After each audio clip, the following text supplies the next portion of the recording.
You can glitz all these big fights up, these Vegas fights or Saudi fights or whatever type of fights, yeah? However, it's there's nothing really that you can say other than it's two men with a pair of boxing gloves on going at it, you know. If you strip it all down, we're just two bare bums in the shower, really. Basically, that's it. Two men who's been doing boxing all their life with a pair of boxing gloves on, going in there, getting paid a fortune each, yeah? Our biggest paydays of our life and our old age, let's say, yeah? To go and put a fight on, have a dance around the ring, get up. What's not to like about that? Well, I could build it up in my mind and think, oh my God, this is the be all and end all of everything. Whatever happens, I'm going to die afterwards. It's untrue.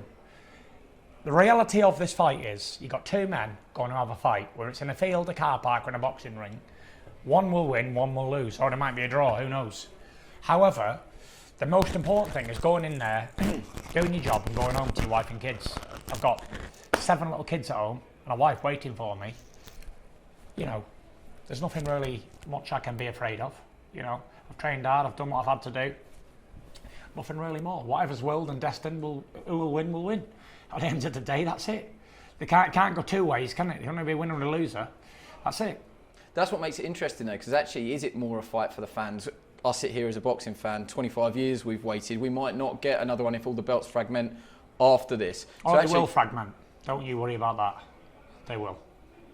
But the point I'm trying to make there is, I cannot put into words how excited everyone is back home, around the world. Frank Warren sat in that seat just before you, and he spoke about the reach of this fight is unlike anything else. Yeah.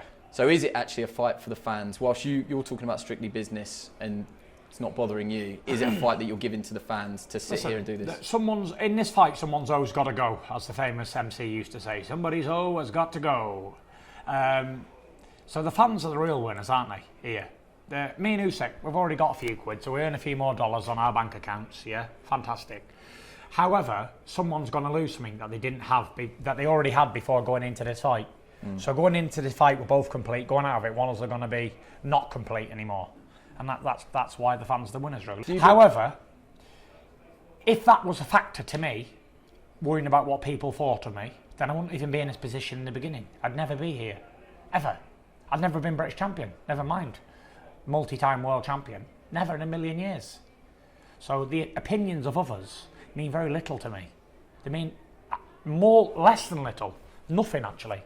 Because whether you say something good about me in an interview or something negative, the facts of the matter are, like Clark Gable said, quite frankly, I just don't give a damn. And that's it.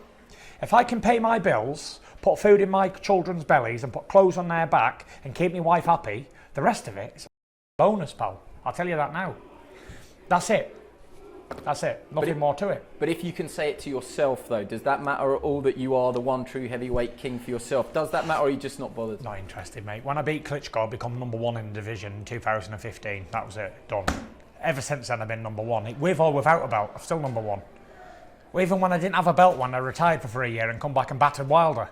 You know, I didn't have a belt, but I was still the A-side. I was still the #1 in the division. Even when I was out, I was still a lineal champion, still #1. You know, to be #1, #2, #10, unimportant to me. You know, it is what it is. Someone's opinion again, innit? Because to me, I'll always be #1. I'll be #1 in here and #1 in here. Or even when I'm 60, I'll still be #1. I already know that this is going to go south, but if I had to ask this question, if I said to you, when the light goes down and it's you, the referee, and Usyk, you're going to be asked this a lot this week. What happens? How do you win that fight? And why do you win that fight? I think we'll find out on Saturday night. I haven't got that far yet. I'm only still living today. It's only Monday, I think, is it? Yeah. I'll deal with that when Saturday comes, pal. I don't think about that at all. I'm sure Sugar's got an opinion of what he wants to do in the fight. For me, I'll figure it out when I get in there. You know, I've seen many styles before. I've fought orthodoxes, southpaws, tall, short, fat, thin, speedy, slow. I've fought them all, so I'll figure it out when I get in there. And why will I win? It's because what I do. I win, win, win, no matter what. Always won. And I'm in a fantastic place. Do you need to hear any more, really? Yada, yada, yada, yada. You know, I've had a fantastic training camp, no injuries, all that rubbish. But really, At the end of the day, it comes down to who wants it more than the night, and I believe I'm that man. This is the era of the Hector and Achilles. Have you seen the movie Troy? Yeah. So when there was 2 top fighting men on that day, the 2 best was Hector and Achilles. And this is it. This is for the who's the Hector and who's the Achilles, and I believe the Achilles is me.